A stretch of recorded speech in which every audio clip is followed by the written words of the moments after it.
So good morning guys. तो चलिए start करते हैं आज के यानी कि 16 जून के इंपॉर्टेंट करंट अफेयर्स को। देखिए हमारा पहला प्रश्न क्या है। अभी हाल ही में विश्व बुजुर्ग दुर्व्यवहार दिवस, इंग्लिश में बोलोगे तो world Elder abuse awareness day, ये कब मनाया गया? तो आंसर होगा 15 जून को। तो इस दिन को मनाने का उद्देश्य क्या है? बुजुर्गों के साथ दुर्व्यवहार के प्रभाव की ओर ध्यान आकर्षित करना। और इस बार की थीम क्या है? बुजुर्ग दुर्व्यवहार का मुकाबला। अच्छा, बुजुर्गों से एक दिन आपको और याद आएगा, कौन सा? International day of older person. वो हम 1 अक्टूबर को मनाते हैं। और ये आपका क्या है? World Elder abuse awareness day, ये हम मनाते हैं 15 जून को। चलिए रिवाइज कर लेते हैं कि जून में कौन कौन से दिन हमने मनाए। आपने कहा 1 जून को 2 दिन मनाए थे, वर्ल्ड मिल्क डे और ग्लोबल डे ऑफ पेरेंट्स के रूप में। 3 जून को वर्ल्ड बाइसिकल डे मनाया, 5 जून को वर्ल्ड एनवायरनमेंट डे मनाया, 7 जून को विश्व खाद्य सुरक्षा दिवस वर्ल्ड फूड सेफ्टी डे मनाया, 8 जून को विश्व महासागर दिवस वर्ल्ड ओशियन डे, 8 जून को हमने वर्ल्ड ब्रेन ट्यूमर डे मनाया, 12 जून को बाल श्रम के खिलाफ विश्व दिवस world day against child labour के रूप में मनाया। तो ये सब दिन आप याद रखना जून के, बढ़ते आगे। फिर बताइए, अभी हाल ही में 2022 के इंडोनेशिया मास्टर्स बैडमिंटन टूर्नामेंट में पुरुष एकल का खिताब किसने जीता? तो आंसर होगा विक्टर एक्सेलसन ने। तो ये है 2022 का इंडोनेशिया मास्टर्स बैडमिंटन टूर्नामेंट, जो कि इंडोनेशिया जकार्ता में हुआ। और उसमें मेन सिंगल का टाइटल विक्टर एक्सेलसन ने जीता है। ये डेनमार्क के बैडमिंटन प्लेयर है। और वुमेन सिंगल टाइटल किसने जीता? तो चेन यूफेई ने जीता, ये चाइना की है। अच्छा, अभी आपको याद होगा बैडमिंटन एशिया चैंपियनशिप 2022 का आयोजन किया गया था मनीला, फिलीपींस में। और ये इसका 40वां संस्करण था। और इसमें हमारी जो शटलर हैं, बैडमिंटन प्लेयर हैं, पीवी सिंधु, इन्होंने ब्रोंज मेडल जीता। चलो मुझे बताओ, भारतीय बैडमिंटन संघ के अध्यक्ष का नाम क्या है? हेमंत बिस्वा शर्मा। ये असम के मुख्यमंत्री भी हैं, आप जानते हो। और अगर मैं आपसे पूछूं कि अभी स्विस ओपन का खिताब जीतने वाली दूसरी भारतीय महिला शटलर कौन बनी थी? तो आंसर होगा पीवी सिंधु। पीवी सिंधु से आपको याद होगा टोक्यो ओलंपिक 2020 में इन्होंने बैडमिंटन में ब्रोंज मेडल जीता था। और अभी इन्हीं से संबंधित एक प्रश्न आपके यूपीपीसीएस एग्जाम में पूछा गया था। प्रश्न क्या था कि सैयद मोदी इंडिया इंटरनेशनल जो टूर्नामेंट हुआ, उसमें वुमेन सिंगल का टाइटल किसने जीता? तो आंसर होगा पीवी सिंधु। और हाँ, जब कल मैंने आप लोगों को बताया था कि इस यूपीपीसीएस एग्जाम में हम जो करंट अफेयर्स पढ़ते हैं उसके काफी सारे क्वेश्चन देखने को मिले, तब आप में से बहुत सारे स्टूडेंट्स ने कहा कि एक बार उसका वीडियो बना दीजिए। तो आप लोगों के लिए, चाहे मेरे पास समय नहीं था, लेकिन फिर भी मैंने उसका वीडियो तैयार कर दिया। और आपको बता दूं, उस वीडियो में कुछ स्पेशल मैंने ऐड किया। स्पेशल क्या ऐड किया, ये आप उस वीडियो में देखिएगा। तभी उस वीडियो को बनाने में कल मेरा पूरा दिन लग गया। कल सुबह उस वीडियो को बनाने के लिए मैं बैठा था और मुझे संध्या हो गई, मतलब 9-10 बज गए। तो रात ज़्यादा होने के कारण वो वीडियो रात में मैंने अपलोड नहीं किया, लेकिन अभी वो वीडियो अपलोड हो जाएगा, आप देखना उसे। और पूरा दिन यकीन मानिए उस वीडियो को बनाने में लग गया, इसलिए टाइम नहीं मिला। तो जो रिवीजन वाला वीडियो है उसमें कल के करंट अफेयर्स को जो हम लास्ट में रिवाइज करते हैं वो मैं ऐड नहीं कर पाया। और इसमें 12 की जगह 10 ही क्वेश्चन हम कर पा रहे हैं। और थोड़ा लेट भी हो गए क्योंकि सारा वक्त उसी में चला गया। और उसके बाद जो भी टाइम मिला रात में, मैंने आपके लिए ये वीडियो तैयार किया। तो बहुत मेहनत की है। वीडियो को जरूर देखना, अच्छा लगे तो उसे शेयर जरूर करना। आगे बढ़े उससे पहले एक प्रश्न का उत्तर आप लोग दे दो कि भारत की पहली पैरा बैडमिंटन अकादमी ये कहाँ पे खुली है? हम बढ़ते हैं आगे। चलिए बताइए, अभी हाल ही में नीरज चोपड़ा ने कितनी दूर भाला फेंककर एक नया राष्ट्र रिकॉर्ड बनाया है? तो आंसर होगा 89.30 metre. Neeraj Chopra javelin thrower हैं ये। और अभी इन्होंने फिनलैंड में पावो नूर्मी खेलों में 89.30 मीटर की दूर पर भाला फेंककर एक नया नेशनल रिकॉर्ड बनाया है। नीरज चोपड़ा का इससे पहले जो नेशनल रिकॉर्ड था वो 88.07 मीटर का था, जो उन्होंने पिछले साल मार्च में पटियाला में बनाया था। और आपको तो याद होगा ही सही, अभी टोक्यो ओलंपिक 2020 में 7 अगस्त 2021 का वो दिन था जब इन्होंने 87.58 मीटर दूर भाला फेंक करके गोल्ड जीता था। और इस तरह से वे भारत के एकमात्र एथलीट हैं ओलंपिक में गोल्ड जीतने वाले। एथलीट बोल रहा हूं मैं, शब्दों को पूरा ध्यान से सुनना है ना। पहले एथलीट हैं ये। और व्यक्तिगत श्रेणी में बात करोगे तो दूसरे व्यक्ति हैं ये गोल्ड जीतने वाले। बाकी अभी इस इवेंट में बात करेंगे, फिनलैंड वाले इवेंट में, तो इसमें इन्होंने सिल्वर मेडल जीता है। गोल्ड किसने जीता? तो फिनलैंड के ओलिवर हेलेंडर ने 89.83 मीटर दूर थ्रो करके गोल्ड जीता है। अच्छा, नीरज चोपड़ा से संबंधित कुछ प्रश्न मैं आपको बताऊंगा जो भी करंट अफेयर्स में रहे थे। उससे पहले एक प्रश्न मैं आप लोगों के लिए छोड़ के जा रहा हूं। मुझे बताओ, अभी पहले केरल ओलंपिक गेम्स जो हुए थे तिरुवनंतपुरम में, उसका शुभंकर, उसका मैस्कॉट क्या है? बाकी अभी नीरज चोपड़ा को खेलों में उत्कृष्टता के लिए परम विशिष्ट सेवा पदक भी मिला। अभी पद्म श्री से भी इनको सम्मानित किया गया 2022 में। इनके ऊपर एक बुक भी लिखी गई, गोल्डन बॉय नीरज चोपड़ा। किसने लिखी? नवदीप सिंह गिल ने। वैसे अभी ये टाटा AIA लाइफ इंश्योरेंस और गुड डॉट के भी ब्रांड एम्बेसडर बने। अभी 2022 में स्पोर्ट्स स्टार SS अवार्ड्स में sport star of the year male का पुरस्कार इन्होंने जीता। और फीमेल का किसने जीता? मीराबाई चानू ने, जो कि वेटलिफ्टर है। उसके अलावा ये भी याद रखना, अभी Laureus world breakthrough of the year award के लिए अगर आपसे पूछे किस भारतीय खिलाड़ी को नामित किया गया था, याद रखना नॉमिनेट किया गया था, तो आंसर होगा नीरज चोपड़ा को। इन्हें नॉमिनेट किया गया था इस अवार्ड के लिए, लेकिन मिल नहीं पाया इनको यह अवार्ड। अब आप पूछोगे फिर मिला किसको? तो MR रादुकानु को मिला इस श्रेणी में। ये UK की टेनिस प्लेयर है। और मैंने आपसे अभी एक प्रश्न पूछा था कि पहले केरल ओलंपिक खेल जो तिरुवनंतपुरम में हुए थे, उसका शुभंकर था नीरज नाम का खरगोश। इसीलिए मैंने आपसे प्रश्न पूछा था, तो याद होना चाहिए आपको सब। बढ़ते आगे, चलिए बताइए, जून 2022 में प्रधानमंत्री नरेंद्र मोदी ने कहा जगत गुरु श्री संत तुकाराम महाराज शिला मंदिर का उद्घाटन किया? तो आंसर होगा पुणे में। तो अभी प्रधानमंत्री नरेंद्र मोदी जी ने पुणे के पास देहू गांव में जगत गुरु श्री संत तुकाराम महाराज शिला मंदिर का उद्घाटन किया, जो 17वीं शताब्दी के संत को समर्पित है। संत तुकाराम ये एक वारकरी संत और कवि थे, जिन्हें अभंग भक्त कविता और कीर्तन के रूप में जाने वाले आध्यात्मिक गीतों के माध्यम से समुदाय उन्मुख पूजा के लिए जाना जाता है। वह देहू में रहते थे। अच्छा, अगर मैं आपसे पूछूं, अभी पहला लता दीनानाथ मंगेशकर पुरस्कार किसे मिला? तो प्रधानमंत्री नरेंद्र मोदी जी को। अभी इन्होंने संत रामानुजाचार्य जी की एक बैठी हुई मुद्रा में स्टेचू है, उसका उद्घाटन किया था, जिसकी ऊंचाई है 216 फीट। और इसी को क्या कहते हैं? Statue of equality. कहाँ पे किया उद्घाटन? हैदराबाद में। इन्होंने स्टेचू ऑफ पीस का भी उद्घाटन किया था राजस्थान के पाली में, जो कि श्री विजय वल्लभ सुरेश्वर जी महाराज जी की स्टेचू है, 115 इंच की है। और अभी इन्होंने ही भारत का सबसे बड़ा ड्रोन महोत्सव का भी उद्घाटन किया था नई दिल्ली में।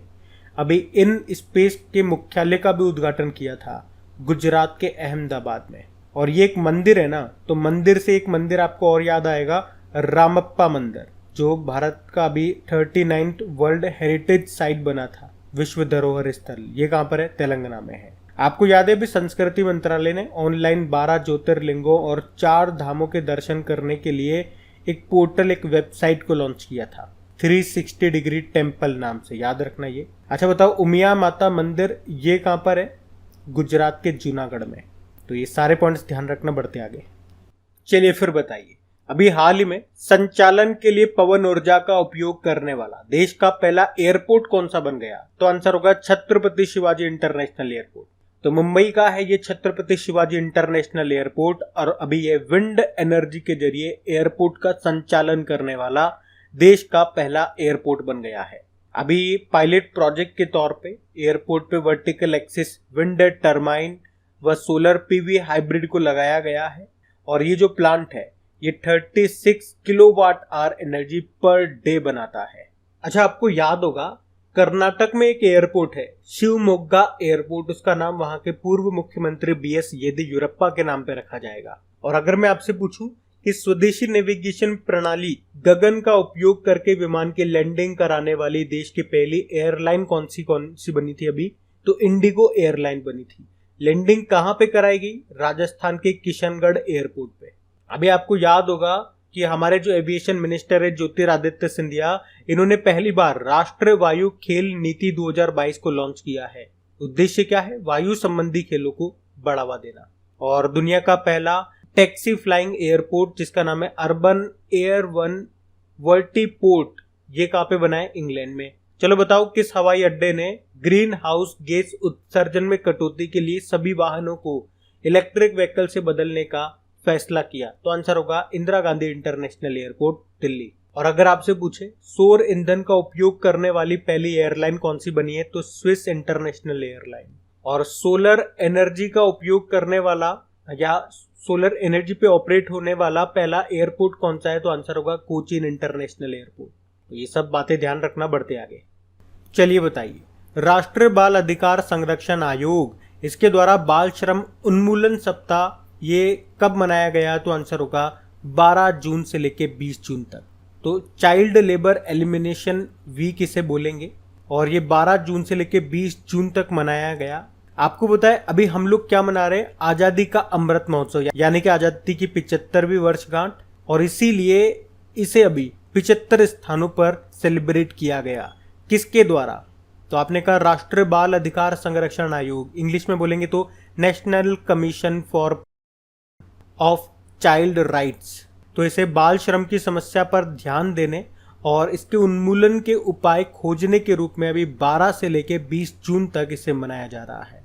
अभी आपको याद होगा हम लोगों ने 12 जून को ही world day against child labour, बाल श्रम उन्मूलन दिवस के रूप में मनाया। वैसे मनाता कौन है इसे? International labour organization. बाकी यहाँ पे हमने आपसे कहा इस वीक को कौन मना रहा है? राष्ट्रीय बाल अधिकार संरक्षण आयोग। इसकी जो स्थापना हुई थी 2007 में हुई थी, और इसकी जो स्थापना है अगर पूछे किस अधिनियम के द्वारा की गई, तो याद रखना बाल अधिकार संरक्षण आयोग अधिनियम 2005 के द्वारा।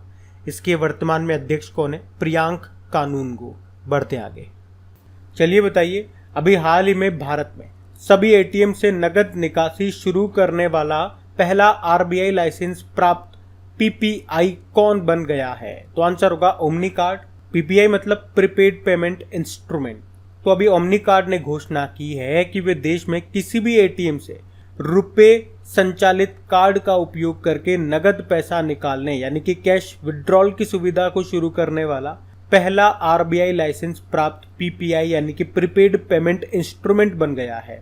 एक्चुअली में आरबीआई ने नॉन बैंकिंग लाइसेंस प्राप्त संस्थाओं को डिजिटल वॉलेट से नगद निकासी को अनेबल करने की अनुमति देने के बाद ओमनी कार्ड ऐसा करने वाला पहला बन गया है। तो ओमनी कार्ड जो यूजर हैं वो कार्ड की चोरी या कार्ड की क्लोनिंग जैसी धोखाधड़ी से पूरी सुरक्षा के साथ किसी भी एटीएम से कैश विड्रॉल कर सकते हैं। ओमनी कार्ड क्या है? ये एक मोबाइल पेमेंट एप्लीकेशन है, और इस मोबाइल एप्लीकेशन के साथ में एक रुपए प्रीपेड कार्ड भी आता है, जिससे आप सभी प्रकार के ऑनलाइन पेमेंट कर सकते हैं। ऑनलाइन पेमेंट कर सकते थे, लेकिन अभी हम प्रश्न में क्या पढ़ रहे हैं? अब इस कार्ड की सहायता से आप भारत में सभी एटीएम से कैश विड्रॉल भी कर सकोगे, यही प्रश्न है। ओमनी कार्ड का हेडक्वार्टर मिलेगा नोएडा में। इसके सीईओ संजीव पांडे हैं, ध्यान रखना ये। बढ़ते आगे। चलिए बताइए, जून 2022 में मुख्य सचिवों का पहला राष्ट्रीय सम्मेलन कहाँ पे आयोजित किया गया? तो आंसर होगा धर्मशाला में। तो मुख्य सचिव यानी कि चीफ सेक्रेटरी, तो इनका पहला राष्ट्रीय सम्मेलन ये हिमाचल प्रदेश के धर्मशाला में आयोजित हुआ। कब से कब तक? 15 जून से लेकर 17 जून तक। इसकी जो अध्यक्षता है ये खुद प्रधानमंत्री नरेंद्र मोदी जी ने की है। और इस सम्मेलन का उद्देश्य क्या है? तो केंद्र की जितनी भी नीतियां हैं, जितनी भी पॉलिसीज हैं, उनका सही क्रियान्वयन यानी कि इम्प्लीमेंटेशन हो सके और केंद्रीय राज्य साझेदारी बढ़ सके, ये इसका मुख्य उद्देश्य रहा। अच्छा, आपको याद होगा अभी इंडिया पोस्ट पेमेंट बैंक ने आरोहर 4.0 का आयोजन किया था। कहाँ पे? शिमला में ही। अच्छा, अगर मैं आपसे पूछूं अभी जो चौथा क्वाड सम्मेलन हुआ था, कहाँ पे हुआ था? टोक्यो, जापान में। क्वाड मतलब, इसमें क्वाड मतलब 4 देश होते हैं, भारत, जापान, यूएस और ऑस्ट्रेलिया। और यहाँ से एक अच्छा प्रश्न बनेगा कि अगले साल जो क्वाड समिट होगी, जो इसका 5वां एडिशन होगा, वो कहाँ पे होगा? तो ऑस्ट्रेलिया में। और ऑस्ट्रेलिया में एक शहर है विक्टोरिया, यहाँ पे कॉमनवेल्थ गेम्स होंगे आपके। कौन से वाले? 2026 वाले। अभी 2022 वाले कॉमनवेल्थ गेम्स कहाँ पे होंगे, ये आप मुझे कमेंट बॉक्स में टाइप करके बताओ, क्योंकि ये वाला प्रश्न भी अभी उस एग्जाम में पूछा गया था। बाकी देखो, बात यहाँ पे हिमाचल प्रदेश की है, तो ये रहा मैप में हिमाचल प्रदेश। तो इसकी 2 कैपिटल आपको देखने को मिलेगी। समर कैपिटल शिमला है, विंटर कैपिटल धर्मशाला है। मुख्यमंत्री है जयराम ठाकुर और नए गवर्नर है राजेंद्र विश्वनाथ अर्लेकर। अच्छा, अगर आपसे पूछे कि ड्रोन नीति को मंजूरी देने वाला पहला राज्य अभी कौन सा बना था, तो आंसर होगा हिमाचल प्रदेश। और याद रखना हिमाचल प्रदेश का चंबा जिला ये 100वां हर घर जल वाला जिला बन गया है। और अभी जो 9वीं महिला राष्ट्र आइस हॉकी चैंपियनशिप 2022 जो पहली बार हिमाचल प्रदेश में हुई, इस चैंपियनशिप को किसने जीता? लद्दाख ने। और दुनिया का सबसे ऊंचा इलेक्ट्रिक व्हीकल चार्जिंग स्टेशन का उद्घाटन भी किया गया था हिमाचल प्रदेश के काजा में। और देश में पहली बार मॉन्क फ्रूट की खेती कहाँ पे शुरू हुई? हिमाचल प्रदेश के कुल्लू में। कुल्लू में ही बुनकर सेवा और डिजाइन संसाधन केंद्र भी खुलेगा। अच्छा बताओ, ई कैबिनेट प्रणाली को लागू करने वाला देश का पहला राज्य कौन सा है? तो आंसर होगा हिमाचल प्रदेश। और 100% घरों में एलपीजी कनेक्शन देने वाला पहला राज्य भी हिमाचल प्रदेश है। हिमाचल प्रदेश में ही आपको अटल सुरंग मिलेगी। रोहतांग टनल पहले इसका नाम हुआ करता था, इसकी लंबाई है 9.02 किलोमीटर। तो ये सब पॉइंट्स ध्यान रखना, बढ़ते आगे। चलिए बताइए, हाल ही में बिम्स्टेक टेक्नोलॉजी ट्रांसफर फैसिलिटी की स्थापना कहां पे की जाएगी? तो आंसर होगा कोलंबो। अच्छा, अभी आपको याद होगा 30 मार्च 2022 को बिम्स्टेक की 5वीं समिट हुई। कहां पे? श्रीलंका में। और ये प्रश्न भी अभी एग्जाम में पूछा गया था। और अब याद रखना, बिम्स्टेक टेक्नोलॉजी ट्रांसफर फैसिलिटी ये कहां पे स्थापित होगी? तो श्रीलंका के कोलंबो में। और भारत ने अभी इसके लिए मेमोरेंडम ऑफ एसोसिएशन को मंजूरी दे दी है। अच्छा, बिम्स्टेक की बात करते हैं। बिम्स्टेक मतलब bay of Bengal initiative for multi sectoral technical and economic cooperation. स्थापना होती है 1997 में। मतलब ये बंगाल की खाड़ी के आसपास के 7 देशों का एक समूह है, ये याद रखो। 7 देश कौन कौन से? Bangladesh, India, Myanmar, Sri Lanka, Thailand और नेपाल और भूटान। इसका हेडक्वार्टर मिलेगा आपको ढाका, बांग्लादेश में। बढ़ते आगे। अच्छा, श्रीलंका के बारे में हम लोग बात करें उससे पहले आप लोग मुझे बताइए, बिम्स्टेक का तो क्लियर हो गया। इस साल बिम्स्टेक की अध्यक्षता श्रीलंका के पास है। कौन सी समिट थी? 5वें नंबर की थी। आप मुझे बताओ, इस बार ब्रिक्स की अध्यक्षता किसके पास है? चाइना के पास है। और कौन सी समिट होगी? 14 नंबर की। इससे पहले पिछले साल 13 नंबर की समिट हुई थी। कहाँ पे? भारत में। इस साल होगी चाइना में। और G20 समिट की बात करेंगे तो 2022 में इसकी अध्यक्षता करेगा इंडोनेशिया। अगले साल हम करेंगे। अब बात यहाँ पे श्रीलंका की है, तो ये रहा मैप में श्रीलंका। देखो, 2 कैपिटल आपको देखने को मिलेगी। कमर्शियल कैपिटल कोलंबो है, एडमिनिस्ट्रेटिव कैपिटल इसकी श्री जयवर्धनेपुरम कोट्टे है। करेंसी है श्रीलंकन रुपी। प्रेसिडेंट है गोतबाया राजपक्षे। अच्छा, अभी इसके नए प्रधानमंत्री बन गए हैं, उनका नाम है रानिल विक्रमसिंघे। अच्छा, भारत और श्रीलंका के बीच में एक स्ट्रेट है जिसको क्या कहते हैं? पाक स्ट्रेट, यानी कि पाक जल डमरू मध्य। और आपको बता दूं, इस पाक जल डमरू मध्य में तैरने वाली दुनिया की सबसे कम उम्र की और सबसे तेज महिला तैराक अभी बनी थी, जिनका नाम है जिया रॉय। याद रखना, 2022 में जो एशिया कप है ये आपके श्रीलंका में ही होगा। और बताओ, भारत का पहला डुगोंग संरक्षण रिजर्व स्थापित करने वाला पहला राज्य बना था आपका तमिलनाडु। और कहाँ पे स्थापित करेगा? पाक खाड़ी में ही। वैसे हम श्रीलंका के साथ कौन कौन सी एक्सरसाइज करते हैं? मित्र शक्ति करते हैं, स्लाइनेक्स नाम की एक्सरसाइज करते हैं, और अभी हमने दोस्ती नाम की एक्सरसाइज भी की थी जिसमें भारत था, श्रीलंका था और मालदीव था। तो ये सब याद रखना, बढ़ते आगे। चलिए बताइए, जून 2022 में भारत और इंडोनेशिया की नौसेना के बीच में एक समन्वित गश्ती यानी कि कॉर्पेट का कौन सा संस्करण अभी आयोजित किया गया? तो आंसर होगा 38वां, 38 नंबर का। कॉर्पेट मतलब कोऑर्डिनेशन पेट्रोल, मतलब ये एक तरह का समन्वित गश्ती है। इसमें दोनों देश मिलकर के निगरानी रखते हैं। तो इंडिया और इंडोनेशिया की नौसेनाओं के बीच में ये कॉर्पेट का भी आयोजन किया गया। कौन से नंबर का है? 38 नंबर का है। कहाँ पे? अंडमान सागर और मलक्का जल संधि में।